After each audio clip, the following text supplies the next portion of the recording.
So hi guys, today let we have talk about threat models. Okay, so how the threat is happening in application or websites, how we can able to analyze that particular vulnerabilities. So what are the tools we gonna use for this? So how really the vulnerability will be exiting over into network or an application or on a software basis. Okay, so let me get started in this, and then we have a look how we performing this sort of attacks and how really the vulnerability will be exiting over there. Okay. So here I have my Kali Linux setup to lab. Okay, so it's my Kali Linux. It's for my penetration testing labs.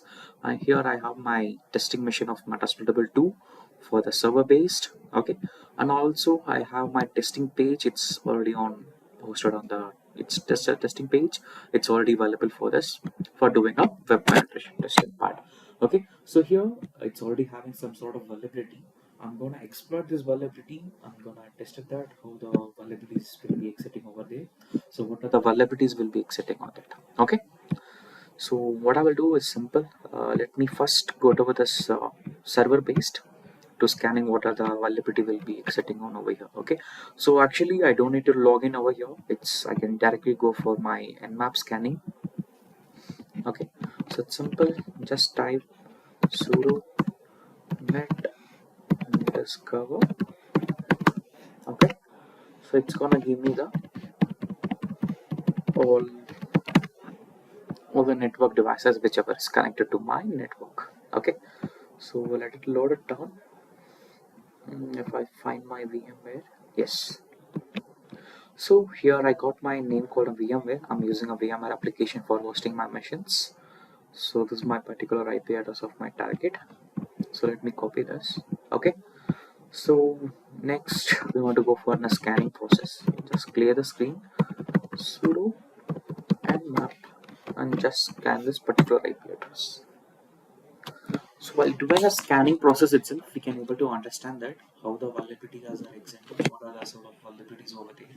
Okay, so let's scanning process happen. We understand this. Okay, so here the scanning is done. Okay, so after the scanning, I can able to see FTP port is open and SSH, another telnet port is open over here, right? So what I will do, let me target the first port called an FTP to gather what kind of vulnerabilities there, how the threats can be happen on that. Okay. So for that, I want to go for another scanning of advanced Nmap scanning.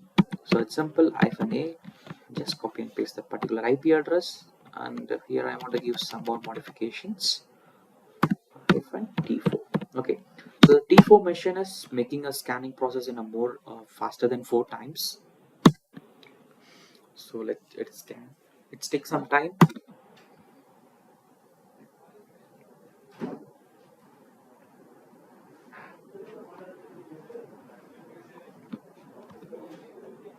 So it's always depends upon the network speed how fast it's making the scannings.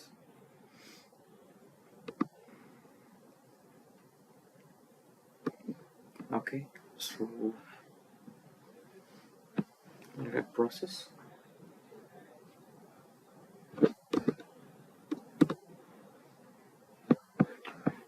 So here not only the FTP port is open over here, we also have SSH port and telnet port.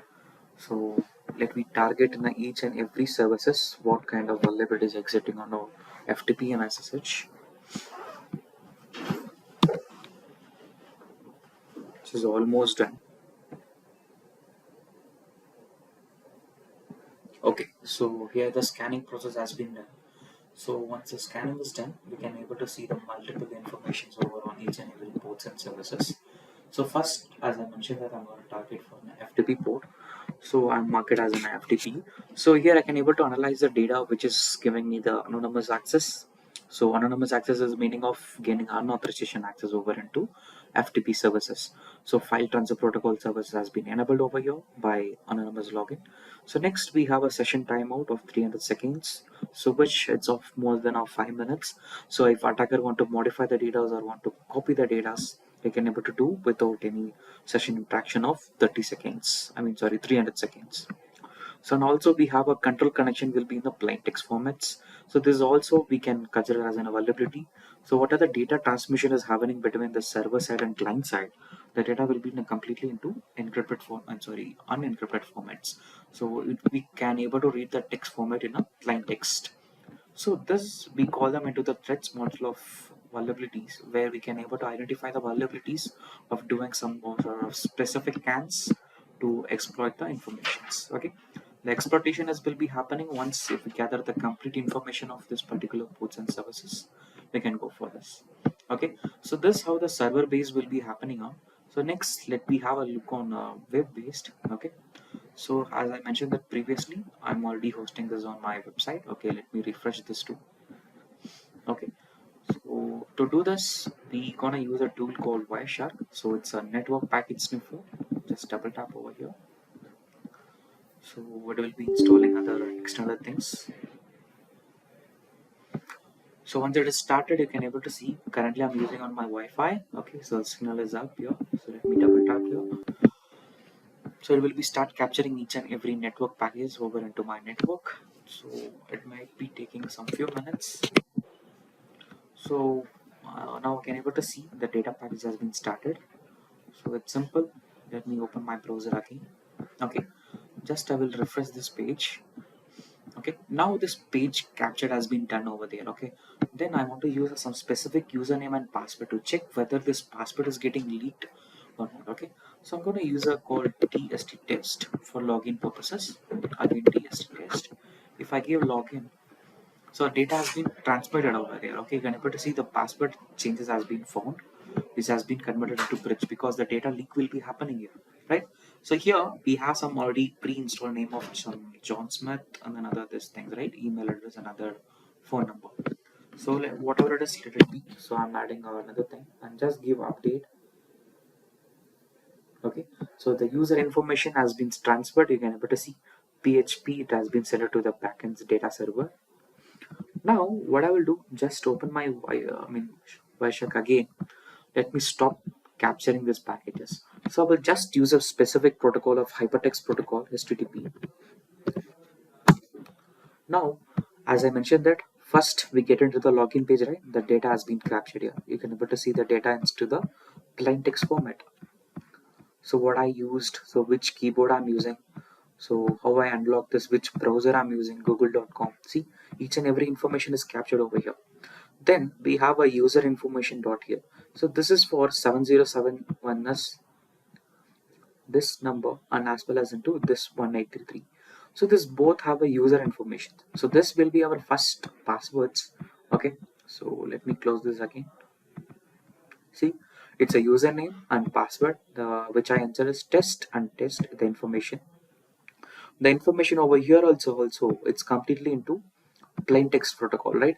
So this is the plain text protocol. We can able to see this when the data transmission is happening between server side and client side.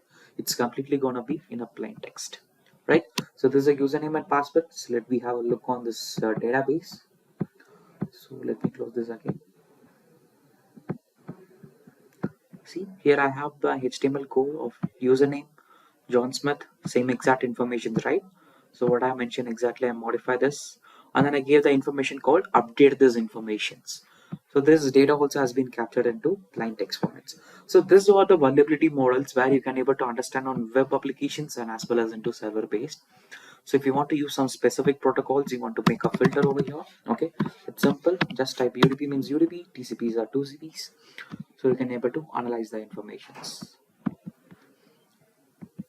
So I hope this video has been helpful for to understand that how vulnerability will be exiting on network and application basis and web server base.